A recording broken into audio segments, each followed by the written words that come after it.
अस्सलाम वालेकुम। मेरी आंखों के सामने हजारों की तादाद में मौजूद खासतौर से मेरे नौजवान साथियों, पहली बार आपके दयार मोहब्बत में हाजिर हुआ हूं। कोई खुशबू न कोई फूल न कोई रौनक, कोई खुशबू न कोई फूल न कोई रौनक, उस पे कांटों की जहालत नहीं देखी जाती। हमने खोली थी इसी बाग में अपनी आंखें, हमसे इस बाग की हालत नहीं देखी जाती। जुबली हिल्स वालों, मैं पहली बार आपके बीच में आया हूं, आपसे मुखातिब हूं। मेरी आवाज जहां तक पहुंच रही है पीछे तक मेरे तमाम बुजुर्ग बैठे हैं, नौजवान साथी बैठे हैं और तमाम ऐसे घर भी हैं जहां मेरी माओ बहनों तक मेरी आवाज पहुंच रही है। मैं चाहता हूं अगले 20 मिनट का वक्त है और उस 20 मिनट में मुझे संजीदगी से सुने। मैं सैकड़ों किलोमीटर का सफर तय करके आपसे कुछ संजीदा गुफ्तगू करने आया हूं। मेरी नई नस्लों, आने वाली 30 नवंबर को आपको अपने घरों से बाहर निकलना है और तेलंगाना के मुस्तकबिल का फैसला करना है। इधर तो कुछ साथी खड़े हैं, उनसे गुजारिश है ऐसे चुप हो जाएं जैसे आजकल अडवाणी जी चुप रहते हैं। अभी थोड़ी देर खामोशी के साथ सुने मुझे। बहुत जिंदा दिल लोग हैं आप, मैं आपकी जिंदा दिली को सलाम करता हूं। ये खास तौर से जो नई नस्ल यहाँ खड़ी है, यही हिंदुस्तान का और तेलंगाना का मुस्तकबिल तय करेगी। मैं इस नई नस्ल को सलाम करता हूं। आने वाली 30 नवंबर को आपको अपने घरों से बाहर निकलना है और तेलंगाना के मुस्तकबिल का फैसला करना। जुबली हिल्स वालों, ये इलेक्शन सिर्फ असेंबली का इलेक्शन नहीं है। अगर ये सोचते हो कि 30 नवंबर को अपने घर से निकलोगे और ईवीएम की कतारों में लगोगे और एक एमएलए चुनोगे तो गलतफहमी के शिकार हो। दरअसल ये इलेक्शन जो है वो सिर्फ तेलंगाना के असेंबली का इलेक्शन नहीं है, ये आने वाली 2024 का सेमीफाइनल है।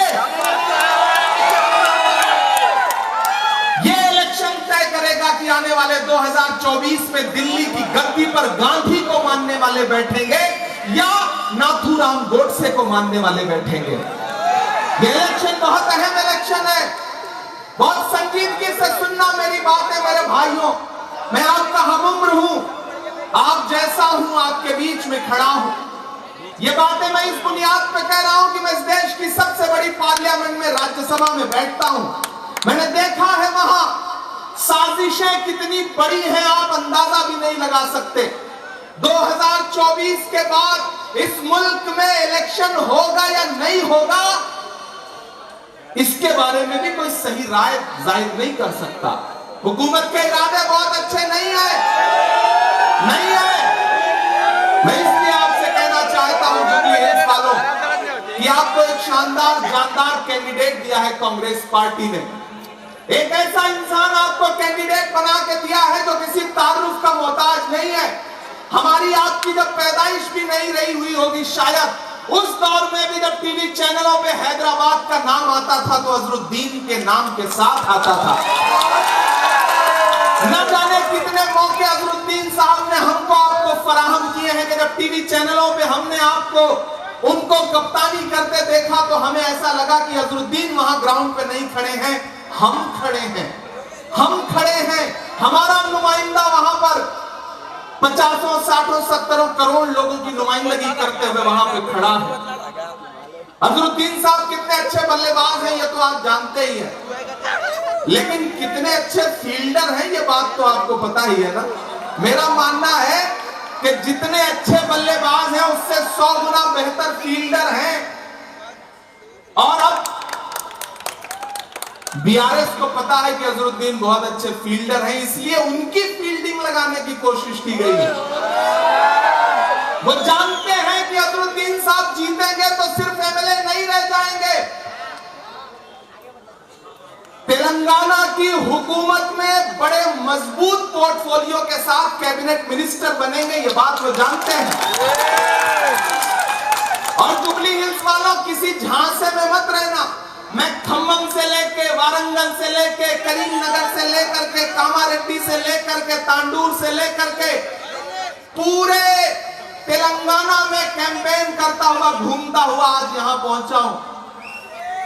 एक तरफ से कांग्रेस की हुकूमत बन रही है, कोई ताकत कांग्रेस की सरकार बनने से नहीं रोक सकती। इस भीड़ में तमाम ऐसे मेरे नौजवान साथी खड़े हैं जिन्होंने अब तक फैसला नहीं किया होगा कि हमें करना क्या है आने वाली 30 नवंबर को। मैं उनसे भी मुखातिब हूं, मैं उनसे भी चाहता हूं कि मुझे सुने और उसके बाद सोचें कि जो इमरान कह रहे थे वो सही कह रहे थे या नहीं कह रहे थे। यहां जो मेरे तमाम बुजुर्ग साथी खड़े हैं, मैं उनसे भी गुजारिश कर रहा हूं, मेरे भाई, पिछले 2 बार 10 साल आपने बीआरएस की सरकार बनाई, जो पहले टीआरएस हुआ करती थी, लेकिन नाम बदलने का शौक सिर्फ योगी आदित्यनाथ जी को नहीं है, केसीआर बाबू को भी है। इसलिए उन्होंने टीआरएस का नाम बदल के बीआरएस किया। बीआरएस का फुल फॉर्म पता है? भाजपा रिश्तेदार समिति। भाजपा रिश्तेदार समिति। ये बात मैं इस बुनियाद पर कह रहा हूं कि जब प्रधानमंत्री नरेंद्र मोदी जी तेलंगाना आते हैं तो वो क्या कहते हैं कि केसीआर मेरे पास आए थे अपने बेटे को चीफ मिनिस्टर बनवाने के लिए। ये कौन कह रहा है? मोदी जी कह रहे हैं। और मैंने पार्लियामेंट में बैठ के देखा है कि चाहे प्रेसिडेंट का इलेक्शन हो, वाइस प्रेसिडेंट का इलेक्शन हो, ट्रिपल तलाक का बिल हो, कोई भी बिल हो, जब भी भाजपा को जरूरत पड़ती है बीआरएस या तो उनके सपोर्ट में वोट करती है या फिर वॉकआउट कर जाती है। वॉकआउट का मतलब भी सपोर्ट करना ही होता है। बीआरएस, ये बात आप कह रहे हो, मैं मान लेता हूं। अब आप देखिए, कुछ मैं तो मेंबर ऑफ पार्लियामेंट हूं, बहुत सारे अनपार्लियामेंट्री लैंग्वेज है जिस पे मैं कुछ बोल नहीं सकता। वो हमारे 11 खिलाड़ी 11 मैच लगातार जीतते रहे। आखिरी मैच में पता नहीं क्या हुआ, कौन पहुंच गया, क्या? अच्छा, आप कह रहे हैं तो सही कह रहे होंगे, बस मैं उसे दोहरा नहीं सकता। उसी तरह से मामू की बात है। मामू ने पिछले 10 साल में पूरे तेलंगाना को मामू बनाया है। कभी सोचा आपने? आपसे कहा 12% रिजर्वेशन देंगे, उधर नरेंद्र मोदी ने कहा 15 लाख देंगे, वो भी जुमला था और ये 12% भी जुमला ही है। मैं तो देख रहा था किसी इलेक्शन कैंपेन का कोई प्रोग्राम था, केसीआर माइक पर खड़े हैं, सामने आप जैसा कोई जज्बाती लड़का खड़ा हुआ, उसने कहा बताओ मेरे 12% का क्या हुआ? तो क्या मगरूरियत की बात की उस इंसान ने? कहा बैठ जाओ, तुम्हारे बाप को बताएंगे। ये जबान आपके वोटों की ताकत से चीफ मिनिस्टर बनने वाले ये जबान इस्तेमाल करेंगे और जुबली हिल्स खामोश रहेगा। बीआरएस के एक नेता है भोले भंडारी टाइप के, वो कहते हैं कि हजरत उमर फारूक रज़ियल्लाहु अन्हु के बाद कोई इंसाफ पसंद नेता हुआ तो केसीआर हुए। ये जबान कहां हजरत उमर फारूक रज़ियल्लाहु अन्हु और कहां ये मगरूरियत की बात। केटीआर कहते हैं कि हम अल्लाह से लड़ जाएंगे, इतना गुरूर नहीं ना, आज सही कल जरूर टूटेगा। गुरूर किसका रहा है, गुरूर टूटेगा। बीआरएस जानती है कि अकेले दम पर अजरुद्दीन साहब को नहीं हरा सकती। इसीलिए जानते हैं क्या किया गया है? एक साजिश की गई है कि आपके वोट तकसीम कैसे हो सके, बंट कैसे सके। इस साजिश के तहत कोशिश किया गया है कि वोटों का बंटवारा हो सके। लेकिन जुबली हिल्स वालों, बड़ी संजीदगी से मेरी बात सुनना। पहले तालीम से तुम मोड़ दिए जाओगे, फिर किसी जुर्म से तुम जोड़ दिए जाओगे। हाथ से हाथ की जंजीर बनाकर निकलो, वरना धागे की तरह तोड़ दिए जाओगे। अजरुद्दीन साहब, इसमें कोई तो राय नहीं कि निहायत ही शरीफ आदमी। मैं इस बात की जमानत लेता हूं, मैं इस बात की गवाही देता हूं कि मैंने आज तक सियासत में अजरुद्दीन साहब से शरीफ आदमी नहीं देखा है। लेकिन एक बात सोचना कि अजरुद्दीन साहब जैसा शरीफ आदमी भी नहीं बर्दाश्त हो रहा है, उनको भी हराने के लिए साजिशें की जा रही हैं। एक मुसलमान नेता भी खड़े नहीं होने देना चाहते आप, उसके खिलाफ भी बंटवारा करने के लिए कैंडिडेट डाल देंगे। वो बेचारे फराज साहब शरीफ आदमी है, वो भी शरीफ आदमी है, मैं जानता हूं। उनके भी 2-4 करोड़ खर्च करवा दी। अपनी सियासत बनाने के चक्कर में बेचारे अपने आदमी की बलि ले रहे हैं। मेरे भाई, मैं आपसे ये कहना चाहता हूं कि पिछले 5-6 दिनों में इलेक्शन बदल चुका है, इलेक्शन बदल चुका है, हवा का रुख बदल रहा है। हवा के बदलते हुए रुख को पहचानिए, हवा के बदलते हुए रुख को पहचानिए। चराग देख के मेरे मचल रही है हवा, कई दिनों से बहुत तेज चल रही है हवा। बना रहे थे जो किस्से मेरी तबाही के, उन्हें पता ही नहीं रुख बदल रही है हवा। हवा बदल रही है सूबे की। मैं बताता हूं, इस हवा बदलती हुई हवा को जानते हैं सबसे पहले कौन पहचानता है? पुलिस के लोग पहचानते हैं, सूंघ लेते हैं वो बदलती हुई हवा के रुख को। ब्यूरोक्रेसी पहचानती है, ऑफिसर्स पहचानते हैं। मैं एक दिन बेगमपेट एयरपोर्ट पे उतरा खम्मम से कैंपेन करके, मेरा हेलीकॉप्टर लैंड किया, उधर से रेवंत अन्ना का हेलीकॉप्टर लैंड किया। हम दोनों लोग साथ में निकल रहे थे। आप यकीन जानो जुबली हिल्स वालों के सामने खड़े हुए अधिकारी जिस अंदाज में सैल्यूट कर रहे थे, वो बता रहा था कि तेलंगाना की हवा बदल चुकी है। केसीआर की सभाओं में लाए हुए लोग हैं, कांग्रेस की सभाओं में आए हुए लोग हैं, बहुत फर्क है। हवा बदल चुकी है। इसलिए मैं आपके बीच में दामन फैला करके खड़ा हूं अजरुद्दीन साहब के लिए कि हम सब ने इनके टिकट के लिए बड़ी लड़ाई लड़ी है, ये इस बात को जानते हैं। कांग्रेस पार्टी ने एतमाद जताया और ये सोचा कि अजरुद्दीन जैसा एक नेक शरीफ आदमी आपके बीच में आपका नुमाइंदा बनके जब असेंबली में पहुंचेगा तो हम उसे वापस पलटा करके आपके बीच में एक ताकतवर मिनिस्टर बना करके वापस भेजेंगे, तो इस इलाके की खिदमत हो सकेगी। 10 साल में आपके एमएलए ने क्या दिया? मैं तो सड़कों से आ रहा था तो मुझे ऐसा लग रहा था कि सड़कें हैं गड्ढे में या गड्ढे में सड़कें या सड़क में गड्ढा, फैसला ही नहीं कर पा रहा। आप जुबली हिल्स की सड़कों पे सफर करिए तो आप अंदाजा नहीं लगा सकते कि आप सफर कर रहे हैं या आखिरी सफर कर रहे हैं। इतनी खराब सड़कें। मेरे भाई, 10 साल में आपको झूठे जुमलों के अलावा कुछ भी नहीं मिला। मेरा मानना है कि इस देश में नरेंद्र मोदी को झूठ बोलने के मामले में कोई टक्कर दे सकता है तो सिर्फ केसीआर दे सकते हैं और कोई नहीं दे सकता। दोनों बला के झूठे हैं। मैं यहां खड़ा होकर कह रहा हूं, बला के झूठे हैं दोनों। आखिर आते आते आपकी चौखट पे आ गए हैं ना। केटीआर फिर रहे हैं आपकी गलियों में, मस्जिदों के बाहर बाहर फिर रहे हैं। आखिर तक केसीआर साहब हो सकता है रुमाल निकाल के रोने भी लगे। वो पिछले दिनों मोदी जी भी एक सभा में ऐसे ही रुमाल निकाल के अपने आंसू पोंछने लगे। तो मुझसे एक पत्रकार ने कहा, इमरान साहब आप क्या कहेंगे? मैंने कहा, भाई वो किसी का शेर है कि वो तिजारती पहलू निकाल लेता है, मैं कुछ कहूं तो तराजू निकाल लेता है। मैं इसलिए भी तेरे फन की कद्र करता हूं, तू झूठ बोल के आंसू निकाल लेता है। ये झूठे लोग हैं। इन्होंने आपसे वादा किया कि आपको डबल बेडरूम मिलेगा। मैं पूरे सूबे में जा रहा हूं, हमारी बहनों को, माओं को डबल बेडरूम तो नहीं मिला, लेकिन केसीआर का बंगला बन गया, केटीआर का महल बन गया, कविता का महल बन गया। लेकिन आपको डबल बेडरूम मिला क्या? मिला क्या?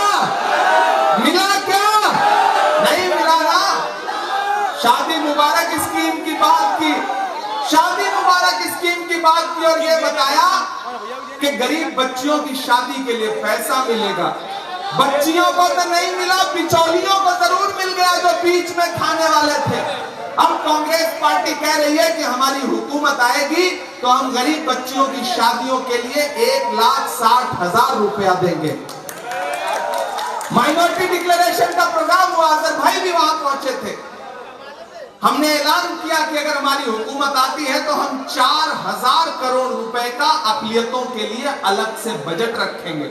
हमने ऐलान किया कि वो लोग जो छोटे छोटे रोजगार करना चाहते हैं और उनकी आधी से ज्यादा कमाई सूद में चली जाती है, हुकूमत उनके लिए माइनॉरिटी फाइनेंस कॉरपोरेशन बनाएगी और उन्हें 5 लाख रुपए तक का लोन बिना इंटरेस्ट के, कम इंटरेस्ट पे मुहैया कराएगी। और मेरी नई नस्लों, कांग्रेस ने ऐलान किया कि high school, intermediate, graduation, PhD, MPhil की पढ़ाई के लिए अलग से स्कॉलरशिप दी जाएगी आपको। मैं आपसे इसलिए कहना चाहता हूं कि मेरे नई नस्लों में बड़ा जोश है, बड़ा जज्बा है, और अजरुद्दीन साहब से आप बहुत मोहब्बत भी करते हैं। मुझे तो ये बात अच्छी लगी जब मैं यहां पे आया कि यहां पर अजरुद्दीन साहब की हिमायत में उपेंद्र रेड्डी बैठे हुए हैं, सीएम रेड्डी बैठे हुए हैं, प्रीति जी बैठी हुई हैं, भवानी शंकर बैठे हुए हैं, नवीन यादव साहब आ गए इनकी हिमायत में। अब नजरें जुबली हिल्स वालों आप पर हैं। यहां बैठे हुए किरण पहलवान साहब, मोइन भाई, अफरोज भाई, फिरोज भाई, निजामुद्दीन साहब, हमारे ग्रेटर हैदराबाद के चेयरमैन अरशद शेख साहब, कबीर साहब, सत्यनारायण जी, ये सारे लोग। मैं एक बात आपसे कहता हूं मेरे भाई, मैंने कहा ना कि मैंने अजरुद्दीन साहब से शरीफ आदमी सियासत में नहीं देखा, लेकिन एक बात मुझे बताओ कि अजरुद्दीन के इलेक्शन को डिस्टर्ब करने के लिए, इनके वोटों को काटने के लिए जो साजिश रची जा रही है, वो साजिश आपको समझ में आ रही है, नहीं समझ में आ रही? आ रही है या नहीं आ रही? आ रही है या नहीं आ रही है? गोशा महल में राजा सिंह के खिलाफ कैंडिडेट नहीं दिया जाता, लेकिन अजरुद्दीन के खिलाफ कैंडिडेट दिया जाता है। कभी सोचा आपने? कभी सोचा आपने इस साजिश को? मैं यहां आकर के बैठा तो मैंने देखा कि आसपास जब आज प्रोग्राम होना है तो एक मतलब ये लाके लगा दिया गया। इतना भी बर्दाश्त नहीं किया जा रहा है। वो किसी का शेर है कि किसी का जलवे रंगी तखय्युलात में है, किसी का जलवे रंगी तखय्युलात में है, चराग बन के कोई जिंदगी की रात में है, बहुत बुलंद फजा में तेरी पतंग सही, मुझे पता है मगर डोर किसके हाथ में है। मेरे भाई, राजा सिंह बर्दाश्त हो जा रहा है, अजरुद्दीन बर्दाश्त नहीं हो रहे। मुझसे किसी ने एक दिन पूछा, मैं तो सलाम करूंगा, यहाँ पे ख्वाजा बिलाल बैठा हुआ है, हमारा भाई है, मैं सलाम करूंगा उसको कि उसने सियासत को, कयादत को, सब कुछ ये कहते हुए ठुकरा दिया कि नहीं, अगर राजा सिंह से आप रिश्ता रखेंगे तो हम ऐसी सियासत के साथ नहीं खड़े। मैं बिलाल से चाहूंगा कि बिलाल आप 1 मिनट के लिए आगे आओ। मैं इस नौजवान को सलाम करूंगा। हमारे इस नौजवान साथी ने ठुकरा दिया और यह कह दिया कि अगर राजा सिंह को हराने की कोई कोशिश आप नहीं करेंगे। एक बार जोरदार ताली बजाइए बिलाल के लिए। बिलाल ने ठुकरा दिया और यह कह दिया कि अगर अजरुद्दीन को हराने के लिए आप कैंडिडेट देंगे और राजा सिंह को वॉकओवर देंगे तो ये नहीं चलेगा। बिलाल मुझसे परसों पूछ रहे थे, बड़े मजे के आदमी, इन्होंने कहा आपको क्या लगता है एमआईएम के कितने विधायक हैं? मैंने कहा 7, बोले नहीं 8। मैंने कहा भाई ये 8वां कौन है? बोले राजा सिंह। समझदार आदमी। मैं भी 1 मिनट के लिए चौंक गया। मैंने कहा आप तो बात तो सही कह रहे हो भाई। और इधर केसीआर, आपको लगता है कि केसीआर आपके अपने हैं? कितनी गलतफहमी का शिकार है। ये जो केसीआर हैं ये मोदी जी के यार हैं। ये जो केसीआर हैं ये मोदी जी के यार हैं। यहां जिम्मेदारी से खड़ा होकर के ठोक के ये बात कह रहा हूं मेरे भाई कि कब जाकर के नरेंद्र मोदी की गोद में बैठ जाएंगे आपको पता भी नहीं चलेगा। इनका सारा सेकुलरिज्म सिर्फ इसी असेंबली के इलेक्शन तक है। जुबली हिल्स वालों, आखिर में वक्त बहुत कम है, बस मैं आपसे ये कहना चाहता हूं कि अजरुद्दीन सिर्फ आपके अपने नहीं है, अजरुद्दीन पूरे मुल्क के हैं। अजरुद्दीन पर पूरा हिंदुस्तान नाज करता है। अजरुद्दीन हम सबका वकार है। अब इसलिए जिम्मेदारी आपकी है। उड़ान वालों, उड़ानों पे वक्त भारी है। उड़ान वालों, उड़ानों पे वक्त भारी है। परों की अब के नहीं, हौसलों की बारी है। दुआ करो कि सलामत रहे इनकी हिम्मत। ये चिराग कई आंधियों पे भारी है। मैं आपके साथ अजहर भाई के लिए दामन फैलाने आया हूं। और जिन्हें ये लगता है कि वो बहुत बड़े सियासतदां हैं और अजहरुद्दीन तो बिल्कुल मतलब सियासतदां है ही नहीं, उन्हें बता दीजिए कि गमों की धूप में भी मुस्कुरा कर चलना पड़ता है। ये दुनिया है, यहाँ चेहरा सजा कर चलना पड़ता है। तुम्हारा कद मेरे कद से बहुत ऊंचा सही, लेकिन चढ़ाई पर कमर सबको झुका कर चलना पड़ता है। अरे भाई, हमें पता है आप क्यों परेशान हैं। हम जानते हैं कि आपके जहन में ये बात है कि आप जानते हैं अगर अजहरुद्दीन चुनाव जीतते हैं तो तेलंगाना में सरकार बन रही है तो सिर्फ एमएलए नहीं रह जाएंगे। वो राशिद फराज के लिए आपसे कहने आ रहे हैं कि इसे एमएलए बनाइए। हम आपसे कहने आए हैं कि मिनिस्टर बनाइए, यार सरकार बनाइए। एमएलए तक बात नहीं है, सरकार बनने जा रही है। दुनिया का कोई सर्वे उठा करके देख लो, मध्य प्रदेश, छत्तीसगढ़, राजस्थान, तेलंगाना, चारों सूबों में क्लियर कट मेजॉरिटी के साथ कांग्रेस की सरकार बनने जा रही है। और आखिर में बस एक बात आपसे कहना है मुझे, जुबली हिल्स वालों, कि आप तो इस बात पर ईमान रखते हैं ना कि मजदूर का पसीना सूखने से पहले उसकी मजदूरी दे दी जाए। ये हमारे बुजुर्गों का कौल है कि मजदूर का पसीना सूखने से पहले उसकी मजदूरी दे दी जाए। तो याद करो वो दिन, 6 सितंबर 2022 का वो दिन, जब कन्याकुमारी में समंदर के साहिल पे खड़ा हुआ एक शख्स एक नारा लगा रहा था कि मुझे इस मुल्क से नफरत कम करनी है, मुझे भारत को जोड़ना है, नफरत को छोड़ना है। उसका नारा था कि नफरत छोड़ो, भारत जोड़ो। और वो कितने किलोमीटर चला? पैदल 4000 किलोमीटर। उस शख्स का नाम राहुल गांधी है। मैं उनके साथ कंधे से कंधा मिलाकर चल रहा था।